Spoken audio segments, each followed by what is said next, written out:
వి gold trusted gold buyers మీరు తాకట్టు పెట్టిన బంగారాన్ని విడిపించి ఈ రోజు ఉన్న మార్కెట్ ధరకు కొనబడును.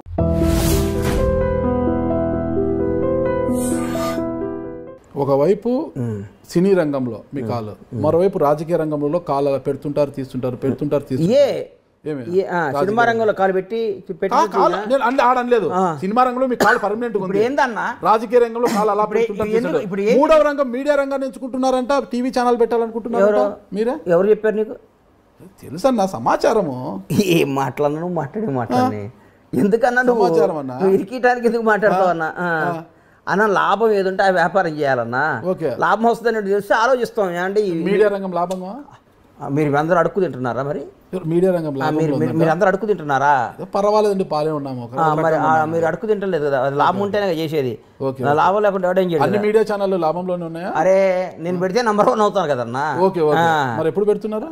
నాకు కుదిరితే పెడతా, లేదా పెట్టిన దానికి ఏం పెడతా. ఇంతకుముందు నీకు ముహూర్తం చెప్పాలనా? ఇది విజయదశమి పెడతా, దీపావళి పెడతా, సంక్రాంతి పెడతా, రంజానికి పెడతా, నీకు చెప్పాలనా? నేను ముహూర్తం నా సొంత విషయాలు, నా పిల్లలతో ఏం చేస్తాను, నా భార్యతో ఏం మాట్లాడతాను, నా కుటుంబం ఇదని వివరాలు చెప్పడానికి ఏందన్నా నువ్వు? నాకేనా ఏంది మీడియా రంగంలో నా సీక్రెట్స్ అన్ని నీకెందుకు చెప్తాను? వ్యాపారాన్ని విస్తరించి బండ్లా గారు కాస్త బండ్లాని అయిపోతారేమో అనేసి మాకు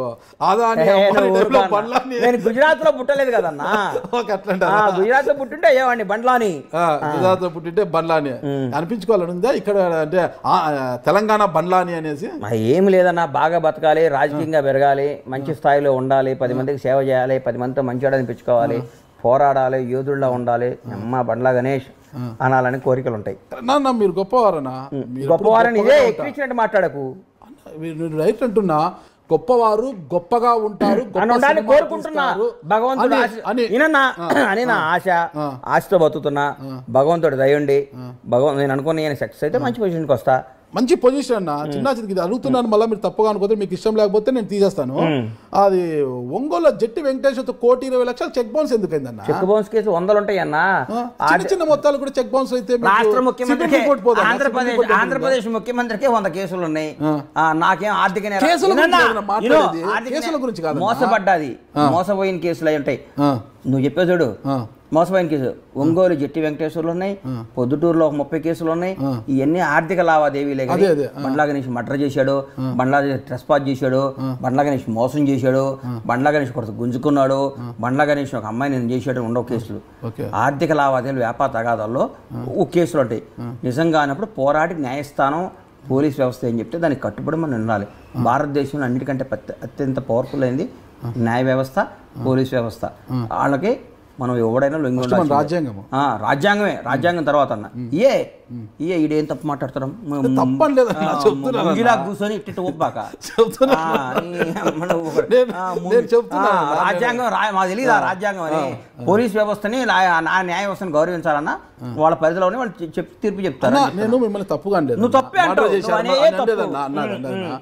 ఇలాంటి చిన్న చిన్న దానిలో కూడా చెక్ బౌన్స్ వస్తే అన్నకు ఆర్థిక అంటే సిబిల్ రిపోర్ట్ దెబ్బతినడము, ఆర్థికంగా అన్నకు చెడ్డ పేరు కదా. అరే బండ్ల గణేష్ గారు ఏంటి 1,20,00,000 చెక్ బౌన్స్ అని ఒక చర్చ అనేది వస్తుంది. 1,20,00,000 ఆర్థిక సిబిల్ రేట్ దెబ్బతింటారని ఈయనోడు కూడా చెక్ చేసి కేసేస్తే దాన్ని పోయి కట్టమంటావా? అది క్లారిటీ నేను కట్టమంటావా అంటున్నా. మనం ఏదో వ్యాపారంలో చెక్లు ఇస్తాం, వాడు ఎక్కడో తీసుకుపోయి దూరం అయితే ఒంగోలు అయితే బాగుంటుందో, ఇంకోటి పొద్దుటైతే బాగుంటుందని వేస్తారు. దానికి మనం పోయి న్యాయం కోసం ఫైట్ చేయాలన్నా.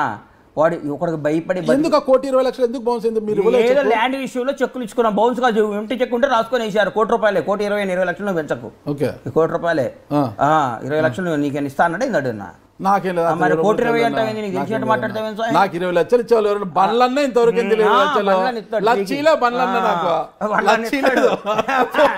బండ్లన్నీ ఎందుకు ఇస్తాడా? వాసుదేవరెడ్డి ఇస్తాడు. బండ్లన్నా లక్షన్నా ఇచ్చి 20 ఇస్తాడు. ఇస్తా లక్ష ఇంటర్వ్యూ నీ కోర్టులో అంతేనా? మరి కాదా? కాదన్నా, ఇటీవల నాకు అర్థం కాలేదు. భీమ్లా నాకు సినిమా అప్పుడు అదేది ఆడియో లీక్ అయింది, నిజంగా అది మీ ఆడియోనేనా? అది మాదే. త్రివిక్రమ్ ప్లాన్ చేసి మీదేనా? ఎందుకు అలా చేశారు? అసలుకి ఏదో కోపం వచ్చింది అన్నాను. తర్వాత ఓకే మళ్ళన్నా అరసండి అందరూ ఆడే ఉంటానేనని పిలవని పేరంటానికి వెళ్ళి అక్కడ నక్కి ఉండడం ఎందుకు?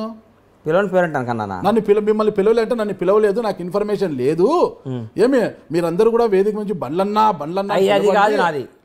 అది నాది కాదు, త్రివిక్రమ్ గారిని త్రివిక్రమ్ అన్నా కదా అది నాదే, అది డైరెక్ట్ గారు చెప్పా, సారీ చెప్పా. ఆ తర్వాత కొనసాగింపు ఏ కొనసాగింపు? నా బండ్లన్నా అడగమని నేనేమనలేదే. మరి కొనసాగింపుగా ఉంది దాంట్లోనే. ఏం లేదన్నా, నేను అంద ఇదే అక్కడే నేను ఉంటాను, దాని గురించి వదిలే, నా వాయిస్ అయిపోయింది. అరే కోపాలు వస్తాయి, తాపాలు వస్తాయి, ఓ రోజు కోపం వచ్చినంత మాత్రం మధ్య విడిపో. ఏదైనా అంతే పాలపొంగు లాగా మీరు. పాలపొంగు ఏందండి? మనిషి అన్నాడు కోపం రాదా? ఇప్పుడు ఏమన్నారు?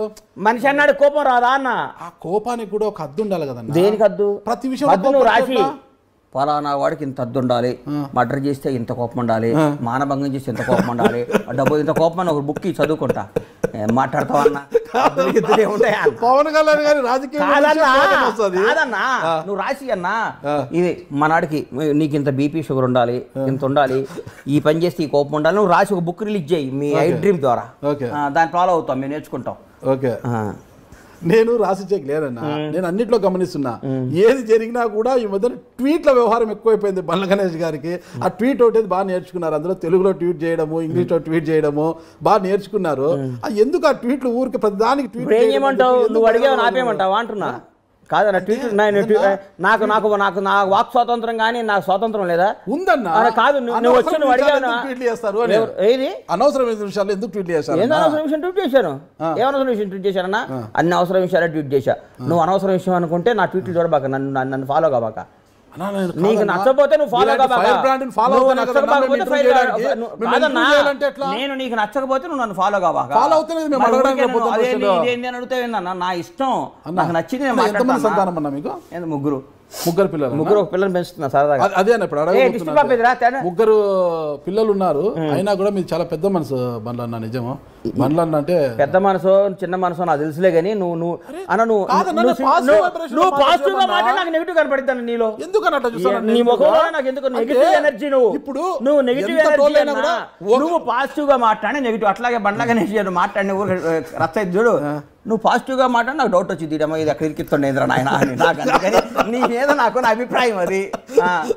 నీకు దండం అన్నా, నీకు దండం కాదన్నా, ఎంత తోడైనా ఒకరిని పెంచడమే అభిప్రాయం. అది కూడా అబద్ధాన్ని కాదన్నా. నాగరాజన్ అంటే చాలా ఇష్టం, చాలా ప్రేమ. నేను చెప్పమంటావా? నీ దగ్గర కూడా అబద్ధం అడి ఏందన్నా? నేను నా మనసులో నిజాలే మాట్లాడతాను. అంటే ఎంత టోళ్ళకైనా ఒకరిని పెంచడం కష్టం. అంటే మీకు ముగ్గురు పిల్లలు ఉన్నాయి, ఇంకొకరిని మీరు దత్త తీసుకున్నారు అంటే ఎంత గొప్ప మనసు మీది. పిల్ల ఎక్కడో నేపాల్లో పుట్టి ఇక్కడికి వచ్చింది. అదే 2 నెలల పిల్ల ఊరికే ఉంటుంది. ఇప్పుడు నా ఎలా వచ్చింది ఇక్కడికి?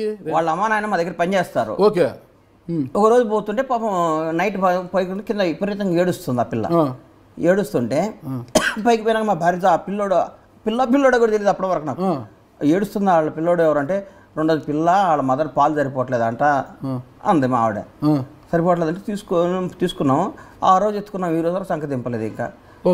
ఇప్పుడు కొందరు కుక్కల్ని పెంచడం, కొందరు పక్షుల్ని పెంచడం నా మాట హాబీ.